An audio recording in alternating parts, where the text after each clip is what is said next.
서울대학교 사회학과의 김석호라고 합니다. 지금은 아까 소개해 주신 대로 사회발전연구소 소장을 맡고 있습니다. 여기 이 발표는 제 제자들이랑 같이 준비를 했고요. 모두 다 이제 선거 정치사회학을 이제 준비하는 학생들입니다. 공부하러 오셨죠?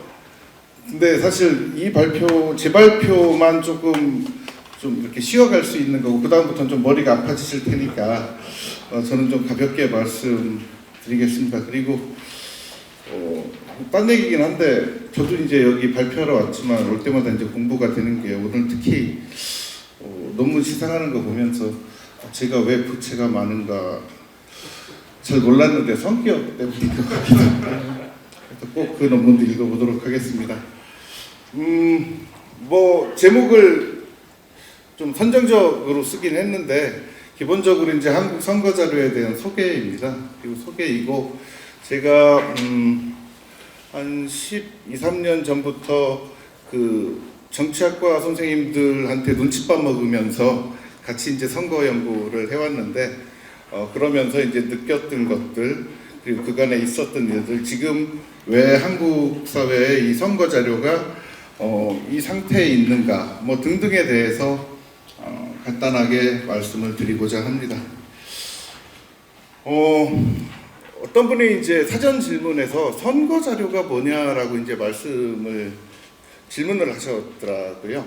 근데 뭐 선거 자료라는 게 보통 이제 이게 저는 이제 선거, 그러니까 프리일렉션, 포스트일렉션, 뭐 그런 어떤 선거 자료, 그리고 여론조사 자료, 뭐 출구조사 자료, 행정 자료 이렇게 나눠놨지만, 사실 이외에도 뭐 여러 가지 형태의 선거 자료, 요즘에 많이 하는 빅데이터도 가능하겠죠. 근데 이제 저는 제가 이제 연구하는 범위 내에서 이제 제가 주로 활용하는 자료들을 이렇게 4가지로 분류를 해서 이제 소개를 드리려고 했고요. 해외 선거 자료는 다 리뷰는 할 수는 없어서 그냥 선거 연구가 제일 먼저 시작했던 미국에 있는 대표적인 자료 2개와, 그리고 물론 이제 미국 중심인 선거 국제 비교 자료에 대해서 간략하게 짚어보고, 마지막으로 아까 말씀드린 것처럼 한국에서 이 선거 자료가 왜 이 상태에 있는가, 어떤 게 좋고 어떤 게 조금 더 개선이 되어야 되는가, 뭐 이 부분에 대해서 특히 이제 자료의 질 관점에서 말씀드리려고 합니다. 먼저 국내 선거 자료를 보시겠습니다. 이게 일반적으로 물론 이제 방송에서 이 자료 분석한 결과를 가지고 보도를 할 수는 있는데요. 대개 이제 여러분들께서 그 여론조사 심의위원회, 그러니까 선관위 산하에 있는 여심위에서 얘기하는 여론조사를 제외한 어떤 기관이나 연구자들이 선거 전후로 수행하는 이제 조사를 얘기합니다. 그래서 이제 여기 이제 차이라면 사실은 훨씬 문항이 많습니다.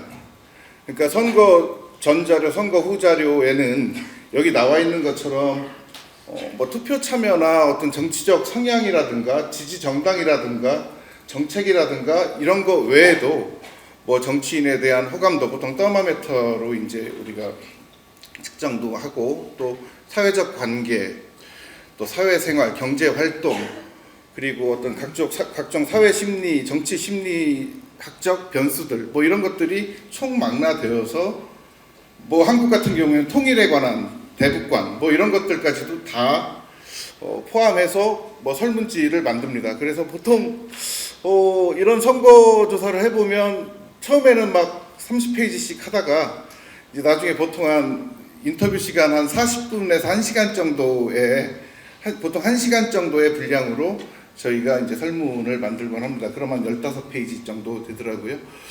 이제 그런 어떤 설문을 가지고, 이건 이제 그러니까 어느 후보가 어떤 지역구에서 승리할 것이냐 이런 게 아니고, 그러니까 이 선거를 앞두고, 그리고 선거 이후에 이 전국 수준에서 또는 뭐 연구 대상이 되는 특정 지역 수준에서 유권자들이 어떤 경험을 하고 어떤 생각을 하고 어떤 선택을 했는지, 좀 더 심층적으로 볼 수 있게, 다시 말해서 변수가 아주 많은 그런 이제 자료들을 의미합니다.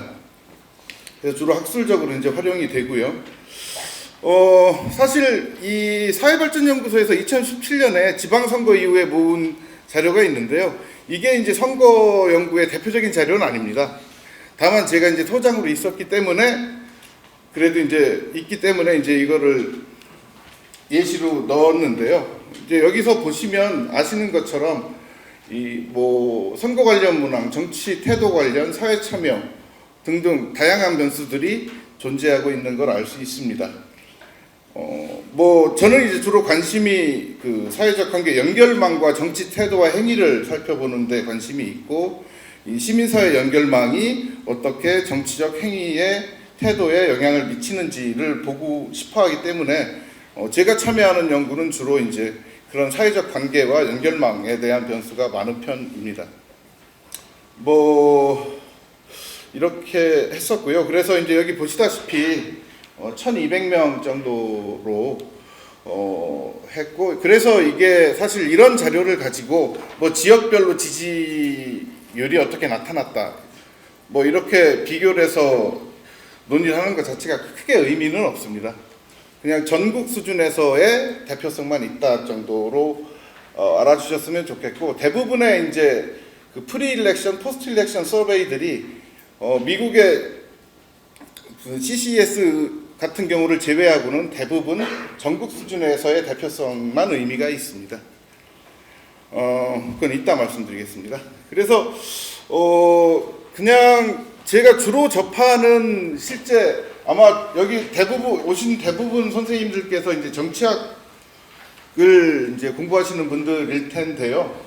정치학자들이 이제 접하는 뭐 선거 관련, 선거 연구를 할 수 있는 변수를 가장 많이 포함하고 있는 자료들의 리스트입니다. 그 동아시아연구원에서 계속 선거 패널 조사를 해 왔고요. 뭐 우여곡절은 많이 있었습니다만, 그리고 사회발전연구소에서도 국민의식과 가치관 그리고 정치 행태에 대해서 80년대 초반부터 계속 조사를 해오고 있습니다. 그리고 그 저와 저희 그 서울대학교의 다른 교수님들이 같이 만든 정치 커뮤니케이션 센터에서도 선거 온라인 패널 조사 등 각종 자료들을 만들고 있고요. 그리고 2012년 총선부터 그 한국 선거에 관해서 선거에 대한 국민 의식 조사를 하고 있고요.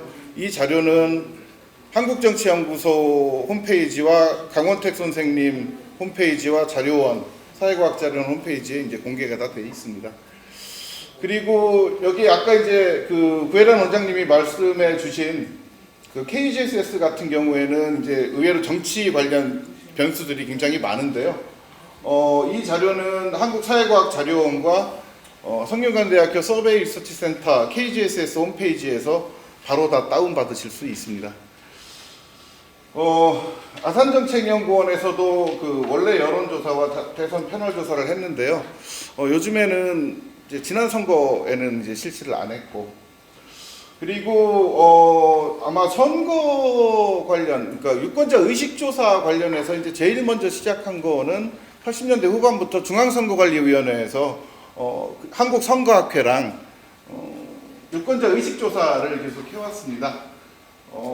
주로 이제 정치 태도와 행위와 관련된 문항과 이따 잠깐 말씀드리겠지만 뭐 국명선거에 대한 이미지, 선관위의 어떤 뭐 그 선거법 단속과 어떤 활동에 대한 어떤 신뢰도, 뭐 공명선거 캠페인에 대한 어떤 평가, 뭐 이런 것들이 한 3분의 1 정도 들어가 있고요. 나머지 3분의 2는 정치 관련 변수들로 구성되어 있습니다. 2012년 총선 대선부터 이렇게 다시 소팅을 해보면요. 여기 이제 각 선거고 기관이고요. 그리고 이제 선거 조사의 명칭들이 있습니다. 패널 조사 같은 경우에는 이따 이제 길정아 선생님께서 발표해 주시겠지만 그 2000년대 초반부터도 패널 조사가 계속 모아져 있습니다. 그래서 이제 그것들로 몇몇 정치학자 선생님들께서 이제 계속 분석을 해 오시는데 저는 2012년부터 이렇게 정리를 했습니다. 이 외에도 그 어딘가요? 그 KSDC 여기 이제 그 한국사회과학 데이터 센터에서 여론조사 자료 일부와 그리고 이제 국제 그 선거조사의 한국 쪽 그 일종의 조사 담당 역할을 맡고 있습니다. 그래서 그런 자료들이 이제 거기에 있고요. 이 또 중앙선거관리위원회에서 나오는 산출되는 그 자료들은 그쪽에서 설문지도 확인하실 수 있고 신청해서 다운도 받으실 수 있습니다. 아마 여러분이 계신 대부분의 죄송합니다. 기관에서 아마 기관 회원으로 등록이 되어 계실 겁니다. 그래서 이제 그 자유롭게 다운받으실 수 있다라는 거 말씀드리고요. 그래서 이제 이 선거 전후 자료들로 그냥 제가 이제 뭐 이런저런 분석들을 할 수 있다는 정도로만 이제 말씀을 드리고 실제로 이제 활용 사례는 이따가 그 하상훈 교수님께서 자세하게 이제 말씀을 드리겠습니다. 뭐 이 연구는 그 지방선거와 국회의원 선거에 대해서 이제 비교를 해봤던 건데요. 간단하게 말씀드리면 그냥 지방선거에서 동원의 영향력이 훨씬 더 강하다. 뭐 그 연구를 굉장히 복잡하게 이제 풀어놓은 거고요. 그 다음으로 이제 여러분들이 많이 접하시는 여론조사 자료, 특히 이제 여심위에 등록되어 있는 자료들에 대해서 말씀을 드리겠습니다. 이 자료들은 여러분들이 아마 방송에서 많이 접하시는 거고요. 주로 이제 어떤 후보가 뭐 특히 이제 대선 후보 지지도라든가 어떤 지역구 선거 같은 경우에는 어떤 국회의원 후보가 이기고 있는가 뭐 이런 것들에 대한 정보를 주는 건데요. 그래서 이제 그 시기에 어떤 대표성이라든가 뭐 문항 선정, 문항 구성에서 굉장히 이제 신중을 더 기하죠. 이게 워낙 누가 이기냐를 이제 그 공표를 해야 되는 자료이기 때문에. 그래서 이제 선거법에서는 지지 정당이랑 지지 후보를 묻는 모든 조사, 그래서 이제 공표가 되는 언론기관에 공표가 되는 모든 조사는 그 여심위의 그 심사를 받게 되어 있습니다. 그래서 이제 이게 여심위에서 보도를 해도 되고 공표를 해도 된다라는 허락을 받았을 때만 공표를 할 수 있습니다. 예를 들면 며칠 전에 이제 학생이 대학신문 기자 학생들이 이제 찾아와서 서울대학교 학생들의 정치의식 조사를 하려고 한다라고 했더니 이게 그 전에는 그냥 뭐 대학신문에서 또는 총학생회에서 학생들한테 그냥 쭉 뿌려가지고 받고 뭐 그랬는데 요즘에는 이제 그 서울대학교 선생님들이 공부를 많이 시키셔서 그런지 표본 추출도 제대로 하고 뭔가 대표성을 가지고 있는 상태에서 제대로 된 조사를 하고 싶다라고 해서 여론조사회사를 접촉했더니 아마 선거법에 걸릴 거려 해서 찾아왔더라고요. 그래서 알아봤더니 대학신문도 언론기관이기 때문에 여심위에 등록된 업체에서 하는 조사만 가능하다라고 얘기를 합니다. 사실 이게 이제 뭐 여기 김용호 교수님 계신데 지금 이게 적절한지 안 한지는 잘 이제 여러분들의 판단에 맡기겠지만 그래서 이제 이런저런 해법을 제가 제시하고 그래도 어쨌건 법은 지키자 해서 그 여심위 선생님들이랑 이런저런 얘기를 했는데 그 정도로 선거관리위원회나 여심위에서는 이거는 여기 김 교수님이 계셔서 제가 이런 얘기 드리는 게 아니고요. 굉장히 이 뭔가 오해의 소지가 있는 자료의 산출과 공표에 대해서 철저하게 관리 감독을 하려고 노력을 하고 있다라는 겁니다. 그거의 대상이 되는 자료가 이 자료인데, 근데 이제 이 자료 같은 경우에는 대개 이제 이따 보시면 아시겠지만 대면 조사가 아니고 대개 이제 전화 조사 기반으로 이루어져요. 그리고 여기에서 전화 조사는 이런 전화 면접원이 하는 조사도 있지만 ARS가 많아요. 그러다 보니까 실제로 전화 조사도 그렇고 ARS도 그렇고 문항 숫자가 아주 제한되어 있습니다. 그래서 정말 요즘에 이제 국회의원 선거한다라고 하면 특정 지역구에 대해서 한다라고 하면 지지후보, 지지정당, 그 지역의 현안, 수건사업, 뭐 그 후보에 대한 이미지, 지지 이유, 지지하지 않는 이유, 요 정도로 딱 끝납니다. 그래서 여기 학술적으로는 그 하나하나의 데이터셋을 가지고는 별로 분석할 게 없어요. 그래서 이제 많은 학자들이 이런 자료들을 풀링해가지고 분석할 수 있는 방법들을 이제 모색을 하는 편입니다. 뭐 그런 거고요. 그래서 뭐 저는 그런 질문 많이 받아요. 뭐냐면 조사에서도 그렇고 제가 이제 정치 사역을 하다 보니까 이제 이 선거와 그러니까 정치와 관련 있는 분들이 그래서 지역구에는 몇 개를 해야 되냐라고 질문을 굉장히 많이 해요. 500개면 돼? 또는 뭐 1000개는 해야지. 근데 이제 그럴 때마다 이제 제 답변은 다르지만 대개 두 가지로 답변하는 것 같아요. 먼저 질문에 대해서 말씀드리자면 이 지역구 특성이 이질적일수록 다시 말해서 종로구랑 강남구랑 똑같이 500개의 샘플을 가지고 조사를 했을 때 종로구처럼 아주 사회 경제적, 인구학적으로 아주 이질적인 그 동들이 많은 데랑 강남구처럼 뭐 다는 아니지만 되게 잘 사는 데랑 그 500개 표본이 가지고 있는 포함하고 있는 정보의 깊이나 그 유형이나 다양성에 있어서 차이가 있거든요. 이제 그랬을 때 강남구 같은 경우보다 종로구 같은데 샘플을 더 많이 하셔라. 그래서 선거구의 특성을 좀 생각을 해보셔라 라는 거고, 또 하나는 뭐냐면 흔히들 착각하시는 게 표본이 많다고 좋은 조사가 아니다. 실제로 잘못된 어떤 바이어스, 그러니까 어떤 편향된 샘플링에 의해서 많이 할수록 그 편향만 더 증가되고 증폭이 되는 거지, 이게 우리가 표본 오차를 계산한다라는 것은 기본적으로 어떤 전제가 필요한 겁니다. 모든 유권자가 동일한 뽑힐 확률을 가지고 찬스를 가지고 있을 때 뽑았을 때, 그죠? 뽑았을 때 우리가 표본 오차를 계산할 수 있는 거예요.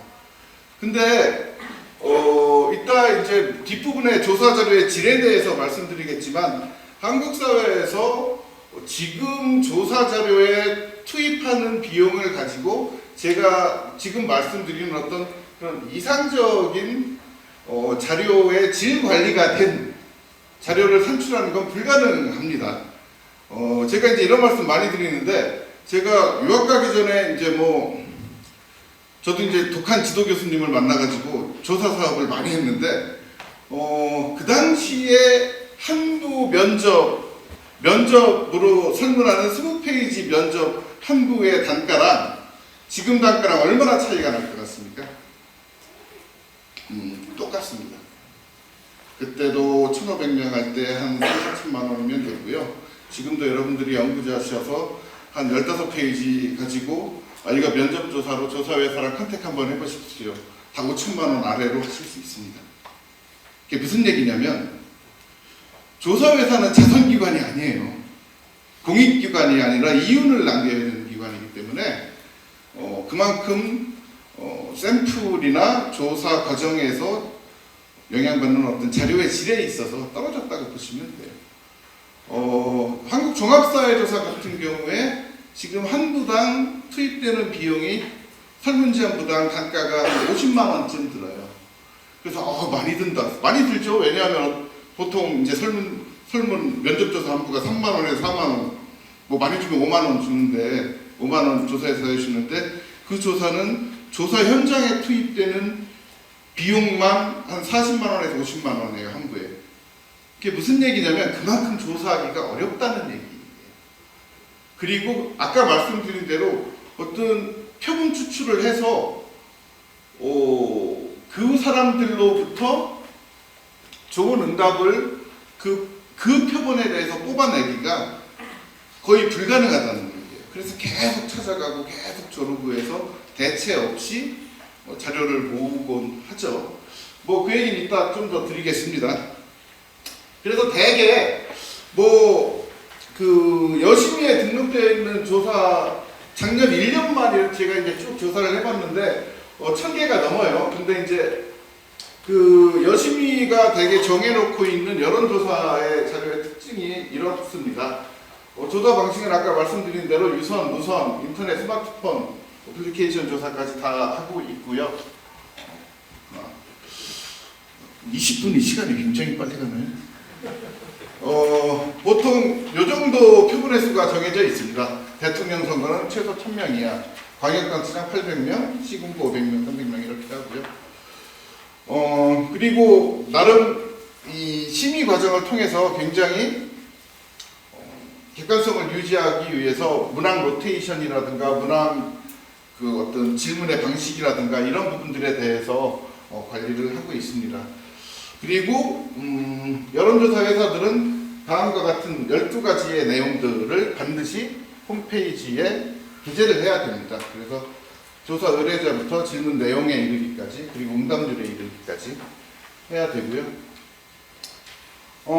그래서 이제 작년 그 지방선거 이전 1년 동안의 조사를 보니까 여심위에 등록되고 공표된 게 1648개, 여론조사 기관은 26개인데,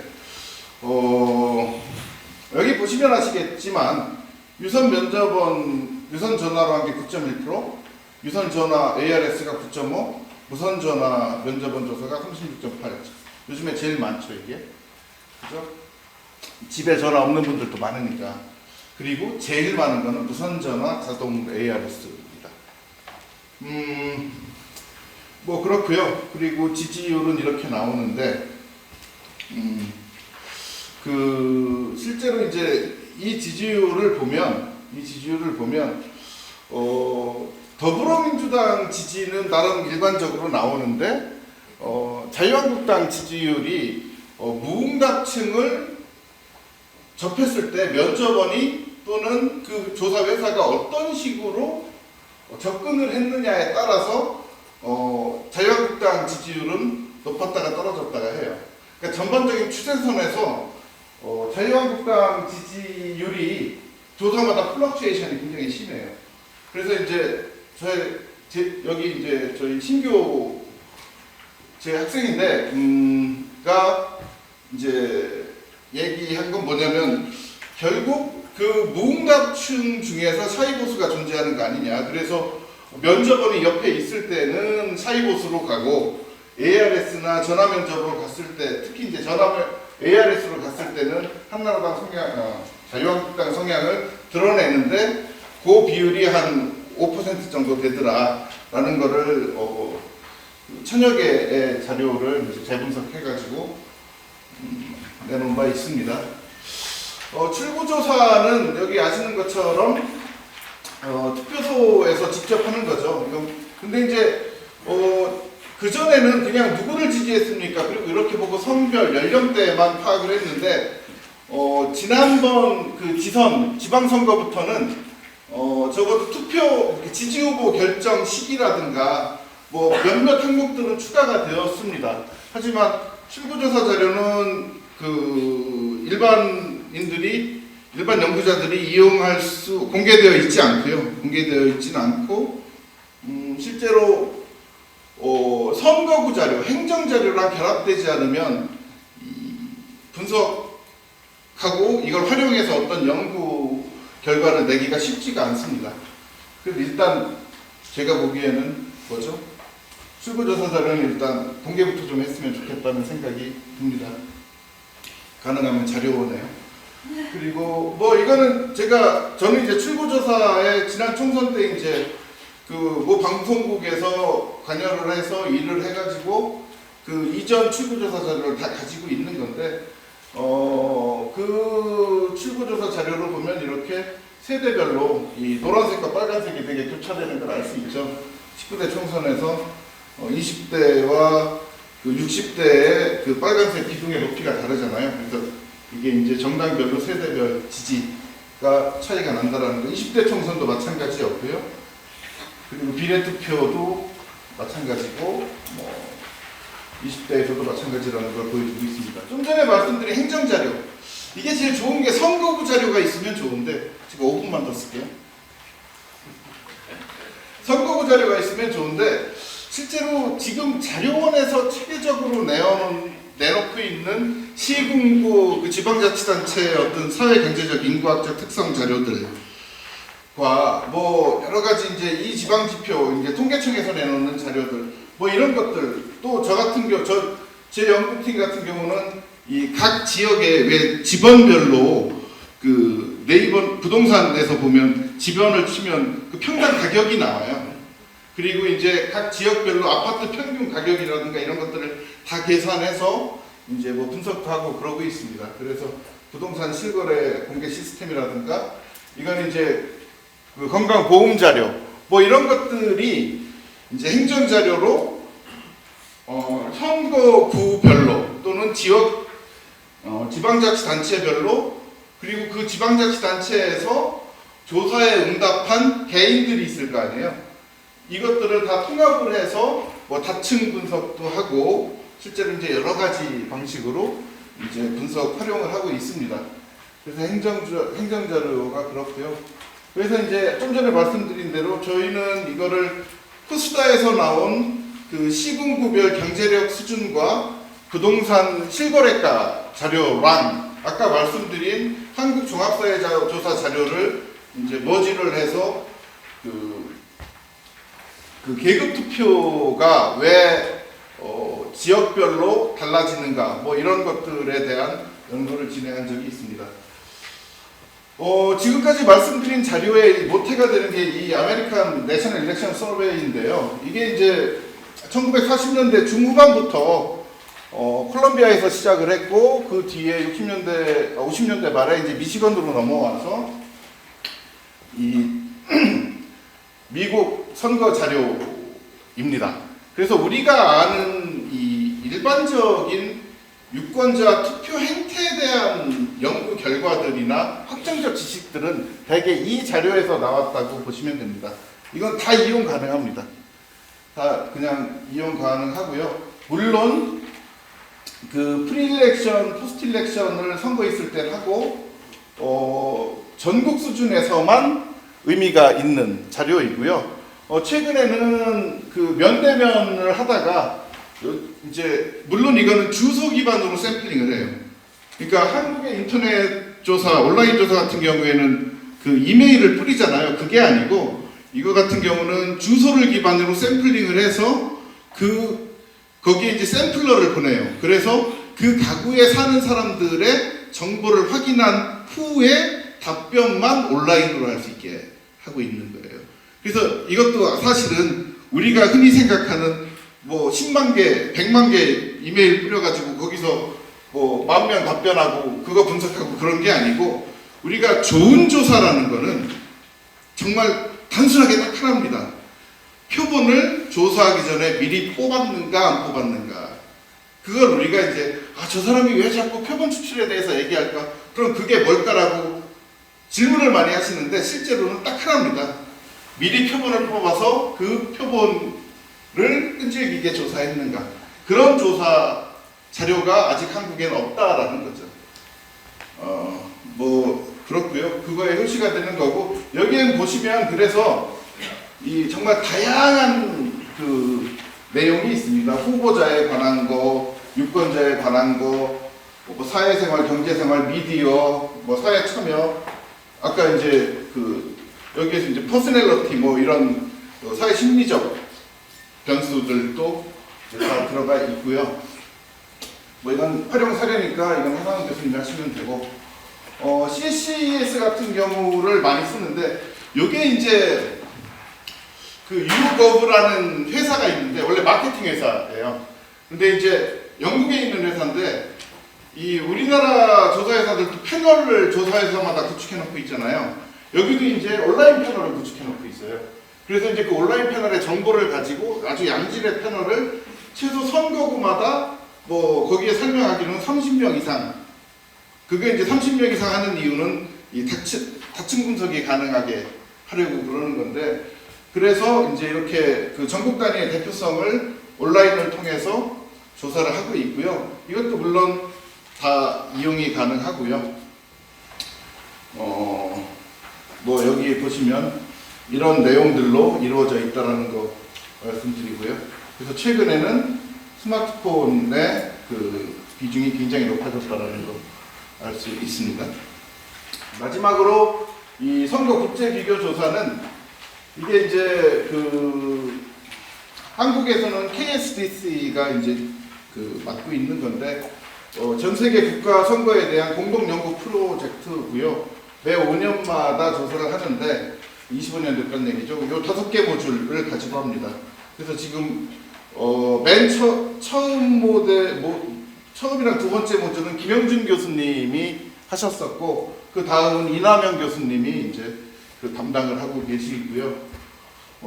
이게 이제 국제 비교 자료, 그리고 이제 여기 보시면 매크로 베리어블, 그리고 선거구 자료, 그리고 개인 자료, 그 변수들이 그 자료 안에 다 통합되어 있습니다. 그리고 이제 이게 국가 자료까지 되니까 국가 비교 연구까지도 다 가능하게끔 만들어져 있고요. 다 이거 받으실 수 있습니다. 간단하게 문제점만 눈치가 보이는데, 문제점만 말씀드리려고 합니다. 좀 제가 한 2008년부터 그 정치학과 선생님들한테 부탁도 하고 뭐 같이 뭐 해보자라고 여러 말씀을 드렸는데, 한국에서 ALES 같은 아메리칸 내셔널 일렉션 서베이 같은 자료를 좀 만들었으면 좋겠다라고 이제 정치학자들 중심으로. 왜냐하면 사회학 쪽은 한국 종합사회조사가 있어요. 근데 이제 미국에서도 사회과학계에서도 그 사회과학계 어떤 대표 자료라고 하면 이 사회학 쪽에서 모으고 있는 GSS가 있고 정치학 쪽에서 모으고 있는 NES가 있는데, 이제 한국에서 이쪽이 너무 비어 있는 것 같다. 그래서 그리고 미국의 GSS랑 ANES 같은 경우에는 그 어떤 지역 코드라든가 조사 방법, 면접원 조사 방식이라든가 이런 것들을 공유를 해요. 그래서 코드도 공유하고 실제로 이제 그 면접원 프로토콜이 GSS 같은 경우에 NORC에서 GSS를 하는데, 그 NORC 면접원 프로토콜이 원래 미시건 대학 SRC에서 넘어온 거예요. 그래서 이제 그 둘이 계속 그걸 같이 해서 정치학과 사회학의 협업이 되고, 그래서 GSS에도 정치학자들이 많고 NES에도 사회학자들이 많이 참여합니다. 근데 한국 같은 경우는 이 사회학과 정치학 또는 다른 분과학문과의 어떤 이 벽이, 칸막이가 너무 좀 깊고 높은 거 아니냐라는 생각을 하고요. 결국 돈입니다. 결국 돈이 문제고요. 누가 돈을 낼까가 항상 문제가 되고요. 그래서 저희가 이제 2012년부터 선거마다 자료를 모아왔다고 하지만 실제로 GSS 수준으로 모아본 적은 없습니다. 다만 아까 말씀드린 그 약간의 단가보다 한 2배 정도, 그러니까 한 1,500명 정도 조사하는데 조사회사에 좀 특별히 부탁해서 한 1억 정도 드리고 그때마다 변통해서 자료를 수집해 오고 있고요. 그때 이제 제가 계속 요청드렸던 거는 요거 딱 책만 내고 모두 공개하자라고 했고, 그때 이제 박찬욱 교수님이랑 강원택 교수님이 그 약속을 지키셔서 지금 자료원에도 있고 그 선생님들 홈페이지에서도 공개하고 있고요. 그래서 저희가 정작 논문은 많이 자료 모으느라고 못 쓰고 고맙다는 인사는 많이 들었습니다. 그 다른 학자들이 많이 이걸 사용해서 하셨고요. 제일 문제가 이제 결국 이 문제일 거예요.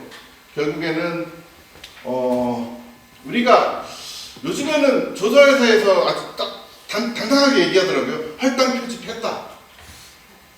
근데 사실 이런 사회조사 같은 경우에는 할당 표집했다라는 얘기는 뭐냐면